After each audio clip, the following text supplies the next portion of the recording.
Hello everyone, Big Mama here. A couple of days ago I put up a poll asking people what kind of video they would like me to post on a how-to, and I put up 3 options and Relleno De Papas won, and what that means is it's just the stuffed potato balls. So at the end of the video I'm going to list the ingredients and the amounts. It's just for now I'm going to show you what you need. And before I get started, I have already started boiling the milk that I need for the potatoes. Milk, water, and margarine. So what you're going to need is you're going to need milk, you're going to need water, which isn't pictured here, you're going to need a box mashed potatoes, and I know some people are going to say, well, you know, my mom uses real potatoes. That's good. I'm not your mom, first of all. Second, if I was, you'd be eating box potatoes because you have no manners. So there's no huge difference between the real potatoes and the box kind in this instance. If there were, I wouldn't use box kind. The only difference that there is the real potatoes, or, you know, potatoes you have to peel. It just makes your life much harder to make these because you have to worry about peeling them, then, you know, cutting them up, boiling them, straining them, mashing them by hand. And if you want to go through all that, that's fine. Take your bragging rights, not me. I use box mashed potatoes, cuts out at least 35 minutes of cooking time. So we have that. We have those two. We have an onion. We have some garlic here. So you can buy like garlic head, which I usually do. But when I know that I'm going to be cooking meals throughout the week that require a lot of garlic, I buy just, you know, garlic that's already been peeled and taken off. I only do that if I know I'm going to use it up within 4 to 5 days, though, because it, you know, it doesn't stay fresh for long. So that's that. Then we have sofrito. I usually make it homemade. I haven't had the chance to do that recently, so I buy it this way. I don't buy the Goya brand because for me, in my opinion, that's disgusting. I either use the freezer kind, or sometimes your supermarkets would carry this. And this is the better option besides homemade. We also have Goya Adobo, okay? And we have the Sazon, which is one was with cilantro, one's with Azafran. They have different purposes, and there's several different kinds, but these are the ones I use the most. And then let's see, we have an egg, and that's to bind the potatoes when they're done. Then we have the Goya sauce, that's for the meat. And we have 1.25 pounds of 80/20 beef, and some margarine for the potatoes, and then cornstarch at the end to dust your hands and to put the balls together before frying. So I've already begun boiling the water, milk, and margarine with some salt and a little bit of garlic powder. And when it comes up to a boil, I'm just going to put in 4 cups of the potatoes. I'm going to show you what it looks like once I put in the 4 cups, because they need to be pretty stiff because you're going to have to be able to mold them. So sometimes it's 4 cups, sometimes 4.5, 5. I've never used less than 4, so my basis is always 4 to 5. If you need a little more, then use your judgment. You can tell when it's stiff enough because it'll hold together without breaking apart in your hand. So now what we're going to get doing is, let's start on, while they're still boiling, so if they boil over, I'm in trouble. So we're going to start mincing garlic and onion, because that's for the meat. You can use, you know, garlic powder, onion powder, that's fine. It just, for me, sometimes fresher ingredients do taste better. Well, not sometimes, I would say all the time. But if you don't have them available and you have garlic powder, onion powder, and you have everything else, I wouldn't run out to the store to get them. I mean, I would, but you probably wouldn't, so. All right, so we'll start with the garlic. So I don't know, I love garlic, so, you know, you use your own taste buds. I use, I don't know, 10 heads of garlic for 1.25 pounds. You know, like I said, everyone has a different taste for garlic. You may like things with a more garlic flavor, and you may not. So, you know, you use your taste buds. I'm just telling you how I make it, and how, you know, I've never really had anyone say that it tasted too much like garlic. Maybe thought it did, but they would never say it to my face because they know there would be some problems, if you know what I mean. So what I'm gonna do is this. Once I'm done dicing up this garlic and the onion, I'm gonna saute it in some olive oil. You can use any kind of oil, really. I mean, if I have olive oil. If I don't, I'll just use whatever oil I have around the home. So I'm sauteing them till it's fragrant, and you don't want it any more than that. Don't wait for it to be translucent or anything like that, because it's gonna continue cooking in the meat. So I would saute until fragrant, and then once you start smelling it, you know, like great smell that onion and garlic gives off that when it's combined. Once you start smelling that, then you put your beef in and you let it cook up a little bit. And I'll show you the process after that. So these aren't really that hard to make. And the good thing about this dish is that you can actually make this a few days ahead of time. Just don't put them together. Keep the potatoes in a separate container and the meat in a separate container. And you can actually, the day that you want them, you can just put them together then. I've actually gone so far as to make them a week ahead of time and freeze them. So there's two things that are going to happen when you freeze them. One, you're not going to fry them, obviously, before you freeze them, but you're going to get them in the round state with the meat in the middle, and then you can put them in a freezer. If you choose to do that, though, you need to bring them back to defrost, you know, room temperature, defrost them in the refrigerator overnight. And sometimes even when you check them in the morning, and if they still feel hard in the center, you leave them out on the counter for an hour or two, and it should be defrosted. Do not, no matter the size of them, don't attempt to fry them without them being defrosted, because you're just going to cook the outside and the middle is going to be frozen, and then you'll have to stick them, you know, in the oven or microwave to make up for that. So, I generally don't use too much onion in mine. Ray, I could say he's not a huge fan of onion, but it really doesn't matter because I hide so many things in his food that he doesn't even know it's there, because he has that mentality that if he sees it and it's something he generally won't eat, he's not going to eat it. But if I don't tell him it's there, he'll eat it. And he has no choice, you know, unless he wants to starve and eat Chef Boyardee. He kind of has no choice. I'm the boss when it comes to the food. I can't wait to show him this part of the video. Okay, so here's my onion. Now, you know, I generally like to keep them in somewhat, you know, smaller shaped dices, only because, you know, if they're so small, if they're really tiny, you're not really going to taste the flavor of the onion. If they're too big, you'll be, you know, chopping into onion when you eat the potatoes. You really don't want that. So at this point, I have everything diced up, except for the garlic. I want that to be smaller, of course. The onions can remain about this size. I don't know if you can see it. Probably not. Too far away. So they can remain about that size. The garlic, you don't want to, you know, bite into garlic. Unless it's roasted. It's been roasted in the oven. Then you can bite into it. It has a different flavor. So basically, we're just going to get the garlic diced up really small. I mean, I'm not going to have to zoom into this part of the video, because if you don't know how to dice garlic up, my eyes are watering from this onion. If you don't know how to dice garlic up and, you know, finally mince it, then you probably shouldn't start off with this recipe. You should probably search a YouTube video on how to mince garlic. I am really about to cry. This onion is horrible. And I hear that taking an onion straight out of the fridge and cutting it makes it worse. That's what I did. Okay, so this part is the easy part, okay? Because you're just... Well, and you want to do this while your milk and water is boiling, because you don't want to waste time. You know, when I first started cooking many moons ago, I would do one thing at a time, because doing several things at once, you know, it felt overwhelming to me. But now, after having so much experience and so many years in the kitchen, I can do about 3 to 4 different things to get it all done at the proper time, and not have to waste time waiting for one thing to finish before I start the next. Okay, so I'm going to actually bring this close up to the camera so maybe you can get a better view of what it looks like, just in case you want to see it. I don't have my tripod. I had ordered one and it still hasn't come in the mail. So once that is here, it'll probably be easier and more, you know, just better angles in general. So what I'm going to do is I'm going to walk it over here so you can see kind of, sort of what it looks like. Can you see? No? Oh, kind of. Okay. So we're going to walk that back. Okay. We'll go this way. So everything's chopped up, everything's minced, at least from what I need right now, okay? And I'm going to show you, all I'm waiting for right now is for the milk and the water to finish boiling up, and then I'll show you the process after that. It's going to be in a whole different angle. I'm going to have it face down toward this surface so you can see what the potatoes look like, etc. So, on to the next step. Okay, so we're up to the part where the milk, margarine, salt, and garlic powder was boiling. You take it off of the heat. And then you put in the 4 cups. You start with 4 cups of the boxed potatoes.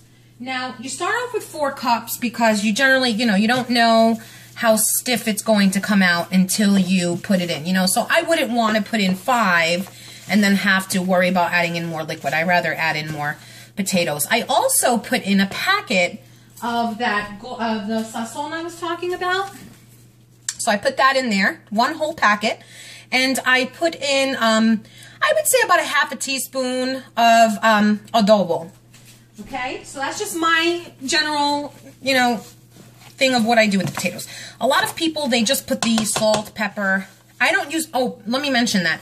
I don't use pepper because the adobo that I have has pepper in it already. And I don't use extra salt because the adobo is packed. I mean, so much sodium in that. It is not even funny. You don't, trust me when I say, you don't need to add more salt if you're using this. So,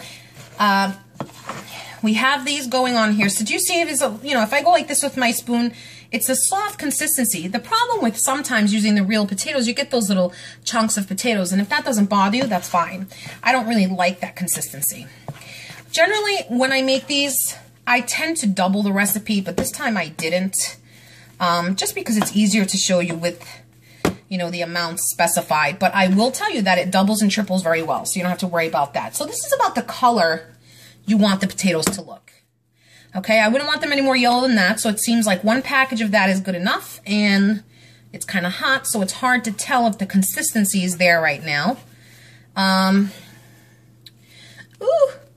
So, yeah, it's kind of there, actually. I wouldn't make them any more stiff than this. You want it to look like you tried to make mashed potatoes and ruin them. You know what I mean? So, they need to be fairly stiff. So what we're going to do is I'm just going to separate the potatoes right now. And I'm going to keep them on this counter to cool off a little bit because we're going to slightly beat an egg and mix it all up in there with the spoon as well. And you want to, you know, you want it to be cooled off a little only because the egg is going to scramble if you put it in there right now. So while that's there, I'm going to move on to show you how we make the beef part, the filling part for the potatoes. Okay, so we're at the part when you have to just, you know, saute the onions and garlic together until fragrant. I wouldn't go beyond that. So we're just going to wait for it to smell. You know, I mean, I'm sure anyone who cooks knows the amazing smell I'm talking about. Once those onions and garlic start permeating through the air, oh, delicious. And it could be anything. I mean, you could be telling someone you're making, you know, octopus with friggin' garbage, and if you're sauteing onion and garlic first, it's going to smell good regardless. So after it gets a little fragrant, we're going to put in the chopped meat and then the rest of the ingredients. I'll show you about to what level I get, you know, because I don't season the meat right away. I like to kind of mix it up with the onion and garlic first, and then I'll put in the seasonings. We're going to put in the sofrito. We're going to put in about, I don't know, 4 to 5 tablespoons of Goya tomato sauce. You could really use any tomato sauce, to be honest. I just use Goya because they're small little cans and they're, you know, convenient for this type of meal. I don't want to open up a tired, you know, can of tomato just for using 4 to 5 tablespoons, you know, and you're not like wasting. If you don't use the rest of the can, it's only like, some places they're 4 for $1, so you're really only wasting 25 cents. So it's starting to smell really good in here. So that's when I'm going to put the chopped meat in. Let's get that going. Okay, so the ground meat's all mixed up with the onions and garlic. Now, don't freak out if you just see me pouring things in here without measuring them. I'm just so used to making certain things that I don't. But I will give you precise measurements because whenever I try a recipe out or test it for the first time, I measure everything. And then from then on, making it so many times I don't need to. So that's about 4 to 5 tablespoons perhaps, or 4 ounces, I guess. That's what it looks like to me. And then we're going to put in, you know, OD a little bit with this, because I just love the taste of sofrito, so don't mind me. I may be going a little too far. So what I do is I like my food a little bit on the saltier side, so I tend to kind of put in a lot of adobo. Again, I'm going to give you proper measurements to where the taste is general according to the people I've made it for before. So don't get all freaked out by it. Okay, so now I'm going to put in, you know, 1 packet of each with the cilantro and the azafran, so I put in 1 each. I know it sounds like a lot, but believe me, you want it to be well seasoned. Nobody wants to bite into a potato that tastes like unseasoned, disgusting meat. So what you can do is just going to mix it all up together, and I'll show you what it looks like once it's all mixed up together. Alright, so the meat is getting there. As you can see, it's all mixed up and it looks juicy and delicious. I'm just waiting for all of it to brown. So if you're looking at your meat and it kind of looks fairly dry, I would add something in. I would not... What is that? Oh, the mailman. Okay, Dexter, relax. It's just the mailman. I don't want him to wake up my daughter, because then I would have to record this later. Okay, so if it's looking dry, you want to add in just maybe a little water, a little extra tomato sauce, because you don't want the filling to be dry. The potatoes are going to kind of be already a little dry. So, you know, when you bite naturally, it's not that you do anything wrong, but naturally. So when you bite into it, you want to, you want to taste something juicy. You don't want it to be dry. So this is kind of what it should look like. And then I let it, so I keep it on a medium heat until it's all browned, and then I put it down to at about a low, I would say, and let it simmer there for a couple of minutes. Sometimes I cover it. It depends on how much liquid I have in the pan. So this is generally what it would look like. Okay, so the potatoes have cooled off, so has the meat mixture, and that's kind of what it looks like. Okay, I have added the slightly scrambled egg to the potatoes. So the next step would be just dusting your hands with a little bit of cornstarch, and you do that because the potatoes are kind of soft and they can be kind of sticky, and so that's the next step. So what I do is I have a 1/2 cup measure, and that's how much potatoes I use, and I also put a little bit on top to close it up, and just a teaspoon. You know, you can say tablespoon. It depends. I'd probably go in once or twice for some meat. So we're going to go in with a 1/2 cup. I'm going to put it in my hand. And what I'm going to do is I'm going to just make like a little pocket. Like a, make a circle and make a pocket, right? So you can see what that looks like. So what you do is you take the meat, put it in there like that, okay? Put as much as you want. I like mine pretty meaty.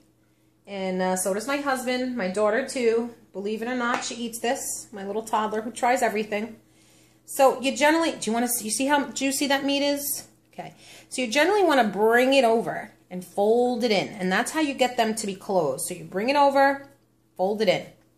And then you see if you have this right here where it opens up, no problem. Pack it tightly like you're packing a snowball. Then what you're going to do is you're going to go around and look, just continue pack. If you see what I'm doing here, I'm packing it tightly like a snowball. So if you want to look at all angles of the potato, make sure there's no meat sticking out of it. Okay, you see how that's almost coming out? I just pack it down a little further, and then I fold it over, just to make sure. And I continue to do this until it feels pretty generally tight to me. And I don't have to worry about them breaking apart. Almost like you're doing a snowball, and they'll be perfectly packed if you do it that way. So, here we are, okay? And here's one, and that's the process. I'm going to show you once more. And before I fry them, I dust them a little bit in some cornstarch. It gives it a little bit of a crispy texture on the outside. You don't have to if you don't want to. I know some people will say, well, you're just adding more carbs to the potato. It's like, what are you worried about carbs for? We're frying this in oil. Same thing with people wanting to substitute the beef for something healthier for chicken. You just eat a salad, because if you're frying something, what are you worried about the content inside? You're frying it, All right, so there goes one. So as you can see, it's pretty decent size. It's like the size of a baseball. For parties, I make them smaller, of course. I would use a 1/4 cup measure. It'll be half that size for the party. So you see what it looks like? There you go. There goes one. I'll do it once more for you so you can get a good idea of what I did again. So again, I took the 1/2 cup measure. I put the potatoes out in my hand. Okay, I flattened it. I flattened it first. Then I took my fingers and I almost, like the opposite of creating a pie crust. Okay, and then I create like a little ball, and I start cupping my hand to keep its shape. So you just cup your hand like this to keep its shape. And then you go in and you put the meat in. Okay, like I said, I like mine a little meaty. So 2 teaspoons seems to be good for me. Okay, so we press that down a little. Now this one seems that I'm going to need some extra potatoes. I probably put a little too much meat in there, but what we do is we cup it over. So I don't know if you can see that angle for me is tough. So we cup it over and press it down. Press the meat inside. cup it over. Press the meat inside, cup it over. It's generally pretty easy. Okay? And then you keep packing it like a meatball. There goes some meat sticking out right there, so I just cover it. Packing it up tightly. I want to pack it up. Okay? So, for the purpose of this video, I'm going to make a real small one, just so that I can fry it, because I don't want to fry them, I only fry them right before I eat them, because then it maintains a crispiness. So if I fry it now and then eat it later, it's not going to be crispy, and I like the crispy outside. So there you go. That's the process, and I hope, there you go, see? I hope you're able to enjoy the recipe. So what I'm going to show you now is I'm just going to pause this video, make a smaller one, put it in and let it fry so I can show you, just the process of it frying. It's pretty simple. Okay, so the oil's heated up to a frying point, and for the sake of this video, I made a really small one, and I'm using a tiny little pot to fry it in. I generally would use my wok. So you gently bring it in there. You let it sit there for a couple of minutes. Okay. It's definitely a little blurry. There we go. So you just let it sit there and then let it fry for a couple of minutes. When you see that side turning a little golden brown, you just flip them over. If you have a deep fryer, you could use that. I used to have a deep fryer. I've gotten rid of it because I noticed that having a deep fryer, you just fry things that don't even need to be fried. You're just frying them because you have a deep fryer, and that wasn't a good idea for me. So I generally just fry in my wok now, which prevents me from frying a lot because I hate filling up an entire wok with oil and having to waste all the oil. So it's actually pretty helpful. So as you can see, it's turning like a little bit of a golden brown. You see that? Oh. Then you flip them over. The oil was a little too hot, so it's a little darker than I would normally like it, but that's fine with me. It's still going to taste delicious. So we're just going to let it fry up. And then once it's done, what you would do is you put it on a plate lined with a paper towel, and you let it cool off for a couple minutes. So I've let it cool off, and this is what it looks like. Okay, it's a little darker than I normally would make them, and I had the oil up too high just to move the process along. So I'm going to show you what it looks like. I generally just eat them as is, but I'm going to cut it open just to show you what it looks like. Look at that. Completely delicious, juicy meat in the middle. Do you see that? And that's how you make Relleno de Papa. I hope you guys have enjoyed watching the video. Leave me some comments and feedback after you try the recipe and let me know how it came out. Take a couple of pictures of yourself. Post it on my page. I'm just curious to see how yours come out. And thanks for watching, and perhaps next week I will put up another poll and let you all decide what I'm going to record next time. Thanks, guys. Bye.